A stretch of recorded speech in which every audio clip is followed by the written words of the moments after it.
Ses, may pagtapat kasi siya sa kawalan ng kuryente, ang windmill generator. At ang kagandahan nito, gawa lamang sa recycled materials ang generator. Nagmamadila si Ann Santos, exclusive. Galing sa trabaho, umuwi si Engineer Mark Anthony Sagales na brown out sa bahay niya sa Barangay San Isidro, General Santos City.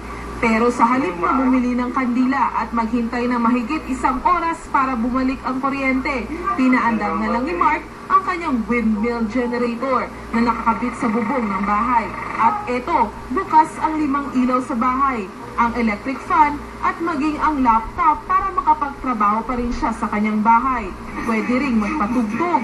Sa pamamagitan ng kanyang windmill generator, nagcha-charge siya ng baterya na nakakabit naman sa isang power inverter na may kabling nakadugtong sa main switch niya. At mula dito magagawa nitong mag-supply ng kuryente hanggang 1,000 watts sa loob ng 8 oras. Sabi nila, ano na naman yung mga kalukuhan ginagawa mo? Sabi ko, watch and learn lang kayo. Kwento ng 27 anyos na inventor, mula sa recycled materials lang ang kanyang windmill generator. Ang blade ay tubo. Galing naman sa junk shop ang baterya at ibang wires. Sumatotal, 8,000 piso ang nagastos niya.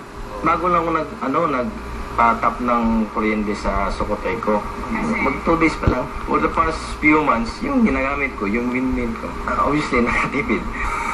Habang hinahanapan pa ng solusyon ng gobyerno ang power crisis sa Mindanao, dito sa bahay ni Engineer Sagales, hangin lang ang